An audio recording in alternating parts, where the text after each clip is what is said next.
the library. As you may remember, I am the librarian. She's not your grandma's librarian. Oh no, she's not. She's not your grandma's librarian. Yeah. And you are just in time to help us explore the most amazing book of all, the Bible. Last week, we learned that God's words are alive and full of power. And the words in these digital pages are just as important as when they were first written. Today, we are going to read words spoken by Jesus and recorded by his friend and follower, John. You see, Jesus was an incredible teacher, and he used stories and metaphors to help us understand the truth. A metaphor is when you talk about one thing by calling it another. Jesus uses lots of metaphors to tell us about who he is and the kind of relationship he'd like to have with us. For example, in John 6:48, Jesus says, "I am the bread of life."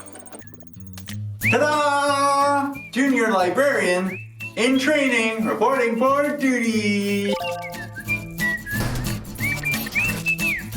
Dave, you're wearing a bread costume. I sure am. I thought I could help you with the story, but don't let me interrupt you. You were just saying? I was saying that Jesus speaks in metaphors. He's not literally a piece of bread. Oh. Well, I guess I'll go. I'm gonna take this off. Well, hurry back, Dave, because I have a story that I think will help us understand what Jesus means when he says, "I am the bread of life." Right here.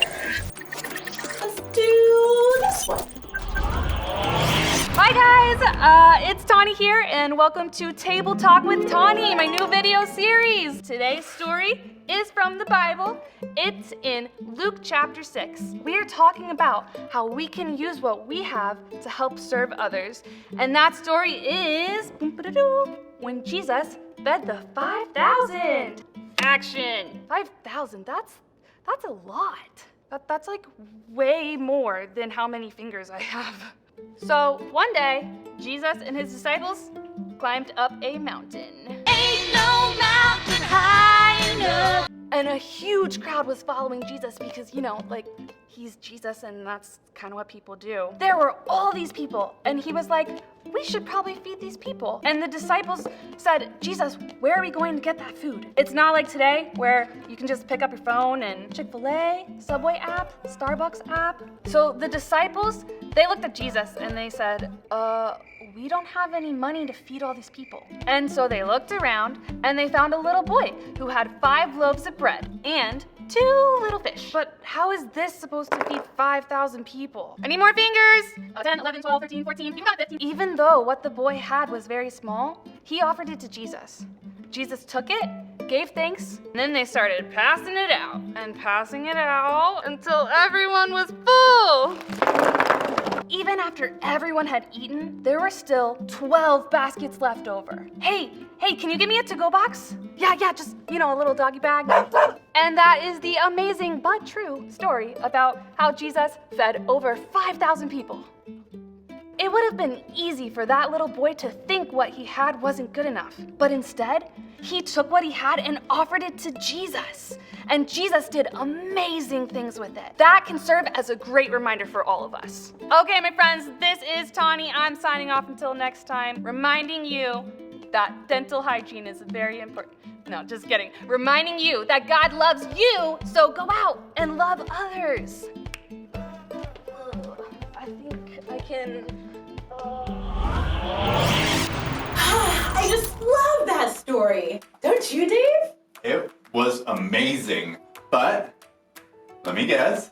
It's like the metaphor, right? He didn't literally feed 5,000 people. Well, good question, Dave. I love your critical thinking.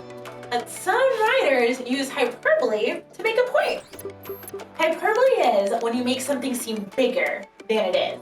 For example, I am so hungry I could eat a whole elephant! So, what do you think? When Jesus' followers wrote about the miracles, were they telling the truth or was it hyperbole? Actually, Jesus did feed all of those people, and it was more than 5,000. This particular miracle was recorded by all 4 writers of the gospel. And while there are 5,000 men, there are women and children there too. So that number was probably closer to about 20,000. Wow. And I thought 5,000 was a lot. But how does this help us to understand what Jesus meant when he said, I'm the bread of life? Well, first of all, this story shows us how much Jesus cares about us. When he looked out over the crowd, Jesus knew what our hearts needed. So he taught them about God. But he also knew they needed food, and so he provided for them. Even though feeding 20,000 people with 5 loaves of bread and 2 fish is impossible. This story shows us that Jesus can do anything. We can always go to Jesus because he provides for us. Say that with me. I can always go to Jesus because he provides for me. We need the love, forgiveness, courage, and hope that he offers us. Jesus says, I am the bread of life, and he fills us up. The life that he gives us satisfies us even more than a belly full of bread. Well, thanks for joining us for a wonderful story time. Up next, I am thinking snack time. What about you, Dave? Whoa! Well, thanks for joining us for another metaphorical adventure. Until next time, you can check out John chapter 6. See ya! She's not your grandma's librarian. Oh no, she's not. She's not your grandma's librarian.